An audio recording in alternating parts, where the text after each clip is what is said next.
mash up the place, turn up the bass and make them all have fun. How we ablaze the fire, make it fun them. We mash up the place, turn up the bass and make some sound, boy run. And we will end your week just like a Sunday. We mash up the place, turn up the bass and make them all have fun. Skrillex ablaze the fire, make it fun them. We mash up the place, turn up the bass and make some sound, boy run. And we will end your week just like a Sunday. In 2012, Ubisoft released Far Cry 3, a game that not only revitalized the franchise, but also redefined what players could expect from open-world shooters. It wasn't just the lush environments or explosive gameplay that made an impact. It was the psychological and thematic weight of the story.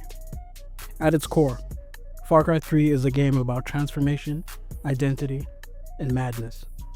It is a violent journey into the heart of a lawless jungle, a space where morality unravels and survival comes at a psychological cost. This essay just serves as a little retrospective on Far Cry 3. I'm going to dissect the story's structure and provide an analysis of its primary and supporting characters, and examine its central themes and evaluate both its narrative and gameplay strengths and weaknesses. And finally, we will consider the legacy of Far Cry 3 and how it shaped the future of the series and the future of storytelling in video games. Now, at the beginning of Far Cry 3, the protagonist, Jason Brody, is introduced as a privileged and carefree young man vacationing on the Rook Islands with friends, when their trip takes a turn for the worst. The group is captured by pirates, led by the volatile and unpredictable Vas Montenegro. Jason escapes with his brother Grant, but Grant is killed in the process, propelling Jason into a path of vengeance and self-discovery. Now, the narrative unfolds across two main arcs: Jason's evolution from an ordinary civilian to a ruthless warrior, as well as the unraveling of the power dynamics between Vas, Citra, and Hoyt. As Jason fights to rescue his friends, he becomes entangled in the local conflict between the native Rakyat and the pirates and mercenaries who dominate the island. Citra, who is the leader of the Rakyat, to say that a little better, positions Jason as a messianic figure, I would say. Because I was about to say, like, positions him as a messiah, but it's more of a messiah-like figure, basically. A warrior of the people. A chosen one, if you will. Now, what's fascinating is how Jason's mission to save his friends becomes secondary to his actual personal awakening. The further he dives into the violence, the less connected he becomes to his old life. The game's dual endings offer a stark commentary on this shift. Does Jason return to his former self and leave the island? Or does he stay, fully embracing his new identity and committing a final act of violence against the ones he once loved? Now, Jason's arc is both compelling and disturbing. Initially overwhelmed and terrified, he quickly becomes proficient in the art of survival. This evolution is reflected in the game's mechanics. Players earn XP through violent acts, gain new skills via the Tatao tattoo system, and increasingly become more effective killers as the game goes on. Now, critics have debated whether Jason's transformation happens too rapidly to feel authentic. However, I think many players interpret this as sort of intentional commentary on the player's own desensitization in what's going on in the game. So the game subtly asks us, are you enjoying this transformation, or are you complicit in Jason's descent? Now, Vas is chaos personified, arguably one of the most iconic characters in the entire Far Cry franchise. Vas is a blend of charisma, menace, and unpredictability, played brilliantly by Michael Mando. Vas is more than just a villain. He's a thematic mirror to Jason. He represents what Jason could become if he lets go of all of his constraints. And Vas's monologues, particularly his speech about insanity, the iconic speech, is now legendary in gaming history. Jumping out of airplanes, flying like birds. What do we have here? Grant and Jason. Welcome to Amanaki Village. From California, huh? Because you two white boys, you look very expensive. You're my bitch. I rule this fucking kingdom. Shut the fuck up, or you die. And despite being killed halfway through the game, because technically Vas is the first villain, and then Hoyt is the secondary villain, Vas still leaves an incredible mark. Some critics argue that the narrative loses momentum after his departure, and that Hoyt, the second villain, lacks the psychological complexity that made Vas so compelling.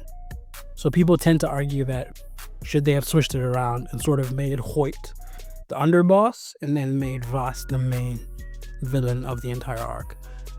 But I kind of like how they positioned it, but I do agree to the extent that Hoyt should have been, they either should have made Hoyt bigger or just, made Vas the main protagonist, but they positioned it how they decided to position it. Now, Citra is a complex character, alternatively portrayed as a revolutionary, but in reality she's a manipulator. She serves as both a love interest and a cult leader, pulling Jason further into the role of a mythical warrior. Her motivations remain ambiguous throughout. Does she genuinely believe in Jason's potential? Or is she simply using him to fulfill her own ends? The final decision? Whether to join her or reject her, forces players to confront how much of Jason's soul remains intact. And players tend to choose this in one of two ways, because they either choose it to follow the narrative to kind of show how far Jason has been lost, or they choose it because of thirst trap reasons, because, Citra. But I will not delve right into that. And then lastly, Hoyt. Hoyt is, I would say, a far more conventional villain compared to Vas. He's a drug lord and a human trafficker. He represents systematic evil rather than the volatile, chaotic evil that Vas represented. Hoyt is more cold, he's more calculated by nature, and he's less theatrical, but still effective in showing how deeply entrenched the island's corruption is. And then Jason's infiltration into Hoyt's organization highlights themes of identity loss and moral compromise. Now, the famous quote from Vas, questioning the definition of insanity, sets the tone for the entire game. Throughout Jason's journey, the line between rationality and madness blurs. The game forces players to question what it means to lose oneself. Is insanity merely doing the same thing over and over? Or is it losing a sense of who you are? And one of the more controversial aspects of Far Cry 3 is its reliance on the white savior narrative. Jason, an outsider, becomes the champion of a native people, fulfilling prophecies and leading them to victory. And while the game does offer some subversion of this topic, particularly in the endings where Jason is punished or used, the execution leaves, a little room for critique. Because again, Citra's character and the lack of depth in the Rakyat people often leaves it feels like the backdrop is just an exotic set dressing rather than a fully realized culture. So again, I do feel like they should have gone a little more in depth in that and shown us more depth to those characters. But again, it's just a shooter, so we can't really complain because they gave us enough meat on the bones in the storytelling to sort of make up for the other parts that they lacked in. And again, Jason's transformation is not just physical, but also psychological. He grows to enjoy the violence, the power, the dominance. This raises compelling questions about what violence does to a person. At what point does survival become bloodlust? And the game never offers clear answers intentionally, making this all the more powerful. Now, Far Cry 3 plays with the idea of duality throughout. Freedom versus control. Order versus chaos. Self versus other. The player is constantly given choices that reflect these tensions. The two possible endings are a culmination of this journey, but some argue that the binary nature of the choice kind of undermines the nuance of Jason's character. The gameplay of Far Cry 3 is also integral to its narrative themes, because as players unlock new skills, craft new weapons, liberate outposts, they not only gain power in a mechanical sense, but they also embody Jace's descent into madness. This integration, in my opinion, is one of the game's greatest strengths. Because even though there's a bit of a tonal dissonance between the story and the gameplay, I think Ubisoft did this intentionally because it puts us in that blurred lines and confusion of how we're portraying Jason as psychologically torn in cutscenes, but then he's gleefully slaughtering people, dozens and dozens of people in gameplay, which is something that happens all the time, right, in games.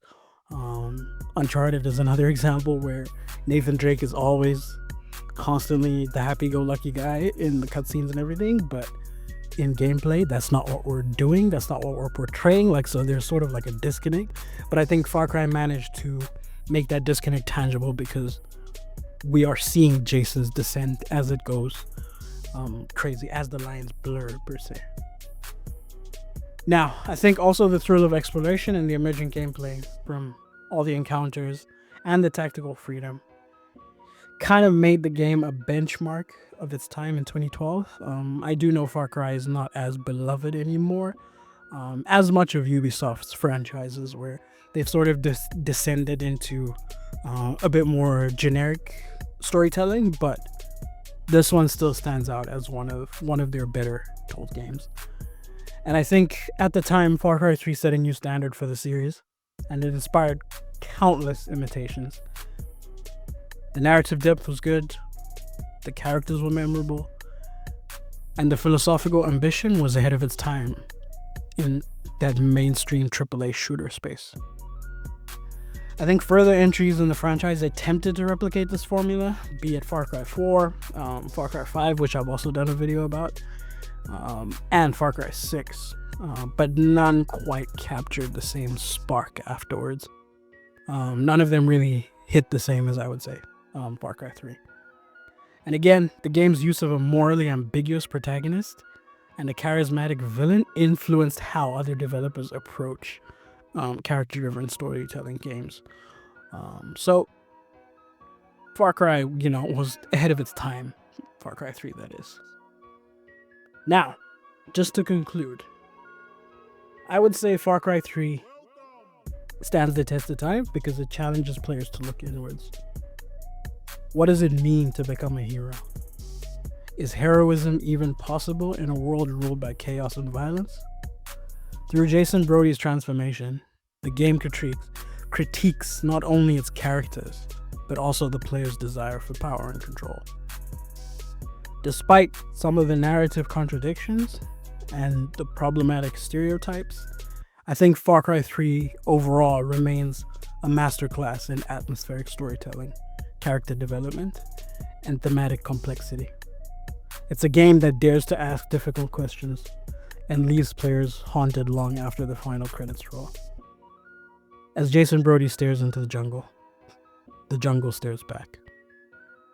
The question is, when you emerge from the trees, who are you now? Thank you again for tuning into another one of these brief essays. I hope to keep churning more of these out. I know I've been away from releasing a lot of them. I did have a release schedule for 2025, but now that I've managed to schedule all my other long plays, I've gotten into a rhythm where I'm able to release these essays a little more frequently. So you're going to be seeing a lot more of them piece by piece, and I hope to do Far Cry 4 next, and then I will probably tackle I may tackle the Hitman franchise after that, but we'll see how it goes. As always, stay safe, stay healthy, stay dangerous, stay blessed, and peace out.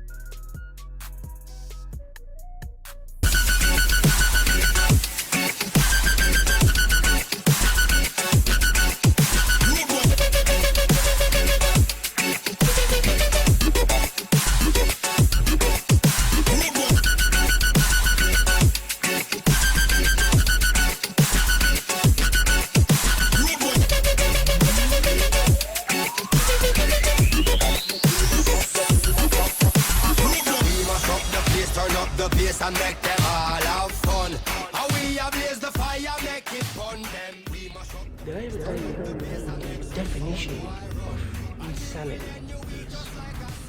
Insanity is doing the exact same fucking thing over and over again, expecting shit to change. That is crazy.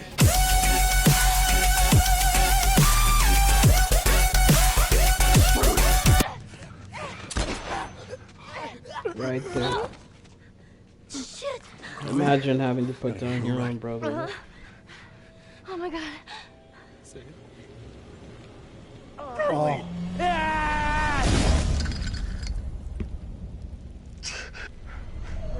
Died last time.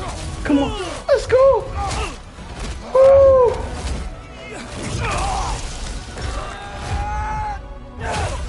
Let's go. It's those father-son moments again. Oh, but now Freya's here as well. That if you just build great games, everything would turn around. And then the great games point is the one that I wanted to argue against heavily, because what is the point of your console if it's not for games? Like, what is the point of having a console if you're just going to do Game Pass and cloud gaming? Like,